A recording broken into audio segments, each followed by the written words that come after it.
So it's Wednesday, March 12th. I'm down here at the Public Defender's Office number 8. And what am I asking for? I have Stacy Scott's email browser for today. Stacy Scott's email browser for today. I have keypad report for today. The keypad login report, enter and exit this Public Defender Office Region 8. If she left the building and she wasn't actually available, which I could be wrong, I want the... You're speaking on the keypad, you're speaking just for her. Just for her, yes sir. Nobody else's. I know you were here, I talked to you. Yes, sir. You said vehicle log? Yes, if she left, I want the vehicle log. Like, you have to input a number before you go on a trip because it has to come out of a different budget or whatever. I know there's, certain log entries into the motor pool log. And whenever she ended her business. And if she did do that, I want the credit card bill. That would be to include the gas card. I don't know if that's separate or not. You said credit card as in gas card? There's a gas card, and she also has a credit card. And I want to know the entries, if there was any function of that card today, either one of those. If she left the house, if she left here, Public Defender 8 office, right here, around the corner from the courthouse, if she left, like she wasn't available, so if she left, I want her credit card receipts for today, the entries, it's on a log, I know how it comes, and the gas card. Okay, and how are we delivering this? To my email, bluesteelfoiarequest.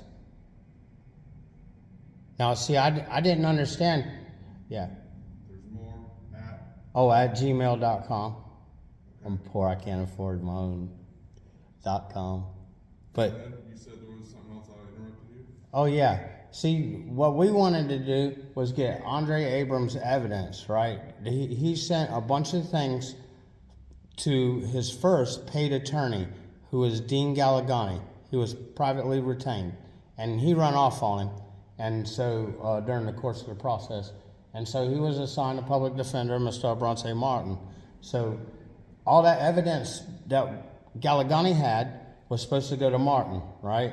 He wants that, and he wants all the extra stuff that he gave to Martin. Like, he had That's what I requested, Mr. Martin had. Yes, but now it's all impinging on the contingency of a Friday morning when he's probably going to be, found guilty. I don't know anything about the case. But I'm just saying, his sentencing. I'm not holding you. I'm not being mean to you, Mr. Dan. If you take it like I'm a little edgy to you, I'm sorry. I was standing right there with Mr. But I'm just saying, all we wanted was what was doing proper. See, now they're denying him his rights. You know what I'm saying? And there's a reason I'm saying this, because if he could come tomorrow and get it, that would be grand. You know what I'm saying? It's nothing but a thing. He asked for this Monday. He let Mr. Martin, he didn't bother him. He knew he didn't have court on Friday. He could have, bothered him about it then. But he let that time elapse. Now remember, we only have 30 days for an appeal. No, I'm just saying, in the Florida state law, it says you have 30 days to enter an appeal. So all this has to be organized, the fat, trimmed off that is impertinent, and delivered. You know what I'm saying? And that's what he's saying. Now, Mr. Martin had a personal accounting of the fact that he had never given him Amara Singleton's transcript. And it doesn't matter. He wants a copy of each, and the audio and the video. Whatever is afforded to him, he wants. Now, that's not an open case anymore. That's going to be done Friday. But everything impinges on the contingency of Friday morning. Why can't he come pick it up Thursday afternoon? Nobody's working overnight.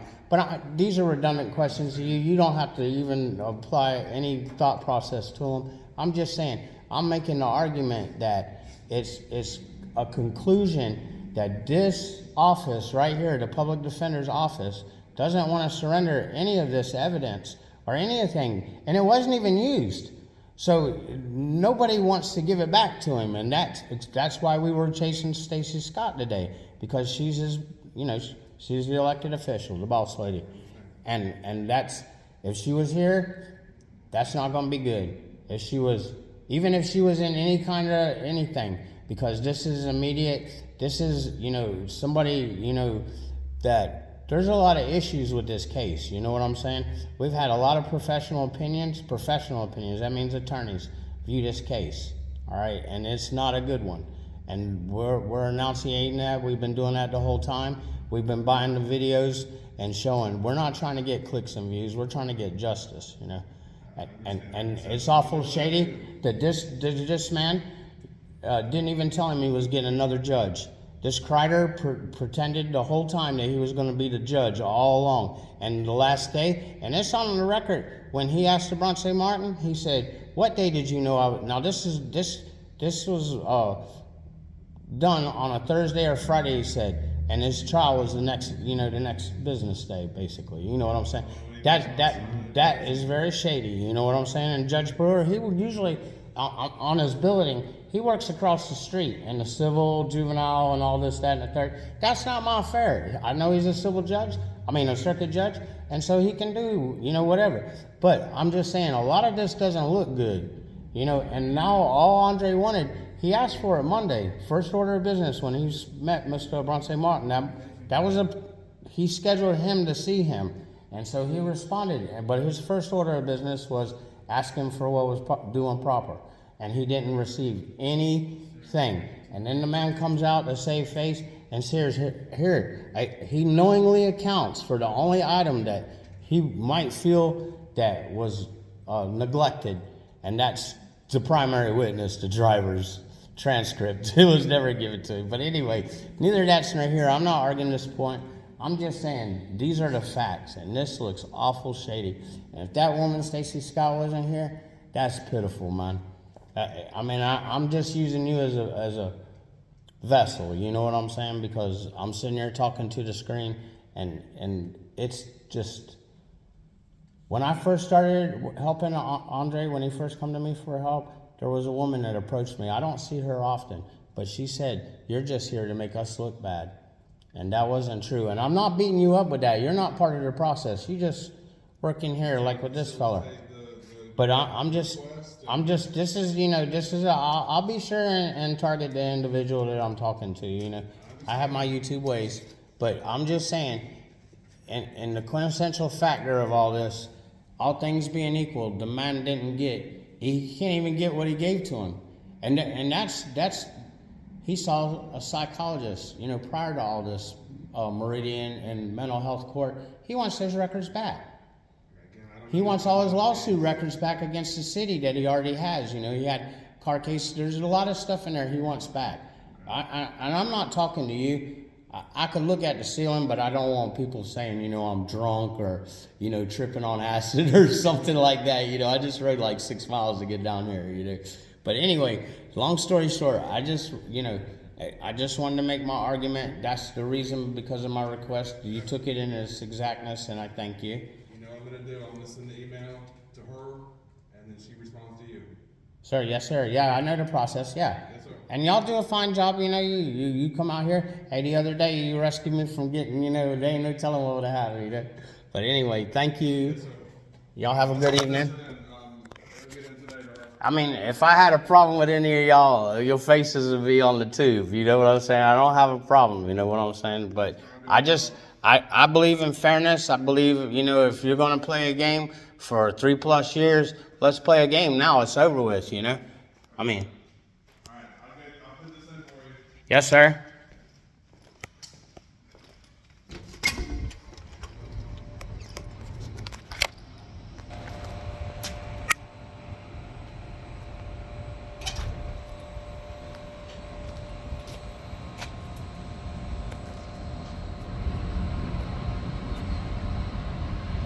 I've seen it from all parties. And y'all seen it too. I know it is what it is. It's the Railroad Kangaroo Court. Just like all the videos that we put out and the songs that go with them. But we're going to play a game. game of fairness. The court of public opinion always gets to weigh in. And I seen you, Mr. Darrell Lloyd. The court of public opinion was weighed in here. The man has like 15 character references.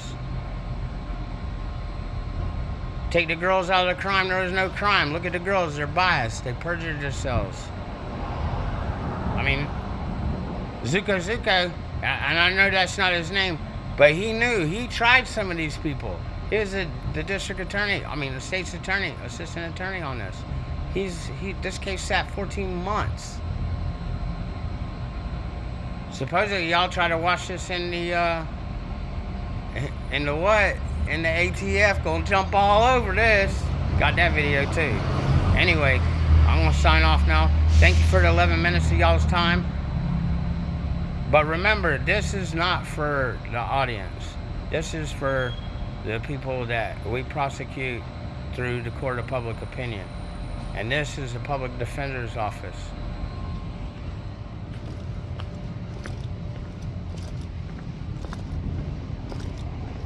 I could have paused it.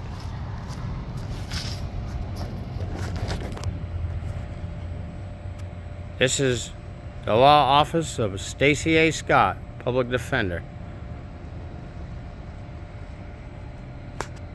Well, thank y'all for your time. Appreciate it now.